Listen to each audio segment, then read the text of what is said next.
प्रिय विद्यार्थियों, सरदार वल्लभ भाई पटेल इंटर कॉलेज के इस ऑनलाइन मंच पर मैं सभी विद्यार्थियों का हार्दिक स्वागत एवं अभिनंदन करता हूं और आशा ही नहीं पूर्ण विश्वास है कि आप स्वस्थ होंगे और सबसे अहम बात कि आप अपनी पढ़ाई नियमित रूप से सुचारू ढंग से करते होंगे।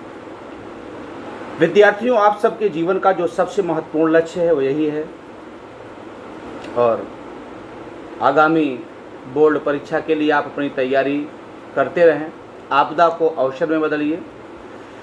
विद्यार्थियों, आज हम लोगों की ये तीसरी कक्षा है और आपसे मैं एक बार फिर से बता दूं कि अगर आप मेरी पहले की 2 कक्षाओं का वीडियो अगर नहीं देखेंगे तो आज की कक्षा आपको समझ में नहीं आएगी, क्योंकि एक चरणबद्ध तरीके से होता है।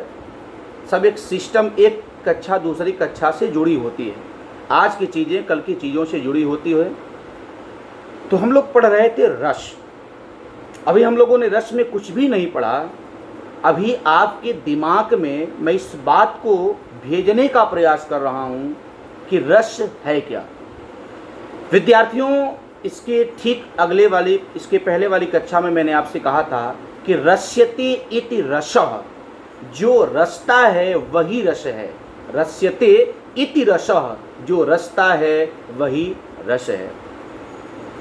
अगर आप परिभाषा लिखना चाहें तो आप लिख सकते हैं। अगर आप लिखना चाहें तो लिखें विद्यार्थियों कि किसी घटना को देखने, सुनने या समझने के बाद मन में कोई भाव पैदा हो तो उसी भाव का नाम रस है। किसी घटना को देखने, सुनने या समझने के बाद जो मन में भाव पैदा हो वही भाव रस कहलाता है। ठीक विद्यार्थियों, रस के 2 पक्ष होते हैं। रस के कितने पक्ष होते हैं? 2 पक्ष होते हैं। ये प्रश्न कई बार वह विकल्पी परीक्षाओं में पूछा है। रस के 2 पक्ष होते हैं, कृति और पाठक। ध्यान देना, रस के मैं भेद नहीं कह रहा हूँ, रस के पक्ष कह रहा हूँ। हर शब्दों में भेद, पक्ष, भाग सब में टेक्निकली अंतर होता है। तो विद्यार्थियों, रस के 2 पक्ष होते हैं, कृति और पाठक। रस के कितने पक्ष होते हैं? 2 पक्ष होते हैं। कौन कौन? कृति और पाठक। कृति का मतलब होता है कि जिससे रस निकलता है, जिससे रस प्राप्त होता है, उसे कहते हैं कृति। जैसे अगर हम किसी कहानी को पढ़ते हैं और उस कहानी से कोई भाव उत्पन्न हो जाए, रस प्राप्त हो जाए, तो पढ़ी गई कहानी हमारे लिए किसका काम करेगी? कृति का काम करेगी। अगर हम कोई नाटक देख रहे हैं, कोई मंचन देख रहे हैं, उससे हमारे अंदर अंतरात्मा में जो भाव पैदा हुआ, मन में जो भाव पैदा हुआ, तो वह नाटक हमारे लिए कृति कहलाया। और पाठक का मतलब होता है पढ़ने वाला या ग्राही। पाठक का मतलब पढ़ने वाला या ग्राही। तो रस के 2 पक्ष होते हैं, कृति और पाठक। कृति का मतलब होता है कि जहाँ से हमें रस की प्राप्ति होती है, और पाठक का मतलब होता है कि पढ़ने वाला या ग्राही। यही बात सड़क वाले रस में भी प्राप्त होती है। मैंने आपसे सड़क वाले रस की चर्चा पहले वीडियो में किया था। अगर मौसम्मी का रस देखिए तो जिससे रस मिलता है, जो मौसम्मी है, वो कृति है, और जो उसे ग्रहण करता है, पीता है, वो पाठक है। तो कृति मतलब जिससे रस की प्राप्ति होती है, जिससे रस निकलता है, और पाठक का मतलब होता है पढ़ने वाला या ग्राही, समझने वाला। कृति मतलब किया हुआ या रचना, अर्थात वह जिससे रस निकले उसे कृति कहते हैं। जब कोई रचना की जाएगी, उसमें रस का भाव भरा जाएगा, इस तरीके से उसका निर्माण किया जाएगा कि पढ़ने वाले के अंदर कोई न कोई भाव पैदा हो जाए, तो वही तो कृति हुई। और पाठक का मतलब ग्रहण करने वाला, ग्राही। जब हम पढ़ते हैं तो पढ़ने के बाद उसको ग्रहण किया, और ग्रहण करने से जो भाव पैदा हो गया वही हुआ ग्राही। तो कृति और पाठक रस के दो पक्ष होते हैं। प्रिय विद्यार्थियों, अब हम लोग आते हैं रस के चरण, रस के सोपान, रस के अवयव। ठीक, चरण, सोपान, अवयव, ये सब एक ही शब्द के विभिन्न पर्यायवाची हैं। जैसे मैंने किसी चीज को पढ़ा तो हमें रस की प्राप्ति हो गई, मतलब कोई भाव पैदा हुआ। विद्यार्थियों, ये डायरेक्ट नहीं प्राप्त होता। जो रस होता है ये हमें डायरेक्ट नहीं प्राप्त होता, यानी मन का भाव, जो मन में जो भाव पैदा होता है ये डायरेक्ट नहीं होता, ये चरणबद्ध तरीके से होता है। इसके कई अवयव हैं, कई सोपान हैं, कई इसके चरण हैं। जैसे मैं घर की आंगन से छत पर चला जाऊं तो देखने वाला कहेगा कि वो छत पर चला गया, लेकिन मैं डायरेक्ट नहीं गया, उछल करके तो गया नहीं। एक उसके सोपान बनाए गए हैं, कई सीढ़ियां हैं, कई चरणबद्ध तरीके हैं, और एक बाई एक करके हम लोग वहां तक पहुंचते हैं।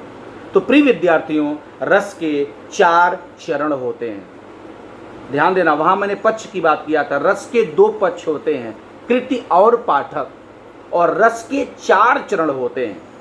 यानी किसी चीज को पढ़ करके, देख करके, सुन करके जो रस प्राप्त होता है, उस रस के 4 चरण होते हैं। यानी 4 चरणों से गुजर करके हमें रस की प्राप्ति होती है।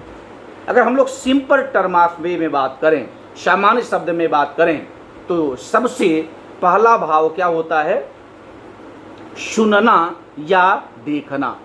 हम किसी नाटक को देखें या किसी कहानी को सुने या पढ़ें, तो जो रस का सबसे पहला चरण होता है वो सुनना, देखना होता है, या पढ़ना। सुनना, देखना, पढ़ना, या तो स्वतः पढ़ें या किसी से सुने या कहीं देखें, मंचन हो रहा है, टीवी में कोई पिक्चर आ रहा है, कोई नाटक आ रहा है। तो रस का पहला चरण होता है देखना, सुनना, पढ़ना। यानी पहले हम किसी चीज़ को या तो सुनते हैं किसी से, या तो देखते हैं आँखों से, या तो किसी दूसरे से सुनते हैं, पढ़ते हैं। दूसरा होता है समझना, यानी पहले किसी चीज़ को सुनते हैं या पढ़ते हैं तब समझते हैं। दूसरा चरण, पहला चरण सुनना, दूसरा समझना, और तीसरा होता है मन में उतरना। यानी पहले सुने, फिर समझे, फिर मन में, तब जाकर के अंतरात्मा की गहराई में उतरा, और तब जाकर के वो चेहरे पर झलकता है, चेहरे पर आकर के वो भाव दिखाई देता है। ये 4 चरण होते हैं। क्या? सुनना, देखना या पढ़ना, ये पहला चरण हो गया। फिर मन में उतरना, मन में वो चीज़ उतरती है।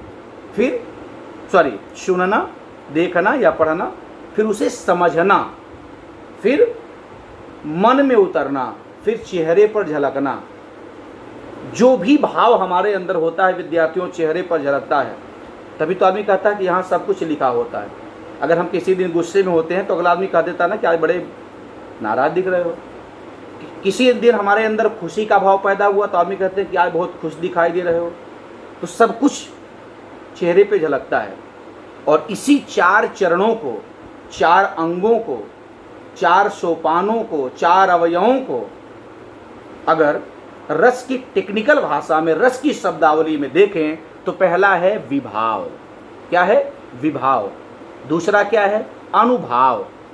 तीसरा क्या है? संचारी या व्यभिचारी भाव। और चौथा क्या है? अस्थाई भाव। तो रस के 4 अंग होते हैं, 4 चरण होते हैं, 4 सोपान होते हैं: विभाव, अनुभाव, संचारी भाव या व्यभिचारी भाव और अस्थाई भाव। तो विद्यार्थियों, कल हम लोग रस पर आगे बात करेंगे। अभी तक मैंने आपको सिंपल तरीके से रस के बारे में बताया। आप लोग अपनी पढ़ाई को जारी रखें। इसके आगे की कहानी आपको अगले वीडियो में। शुभ रात्रि। All of you.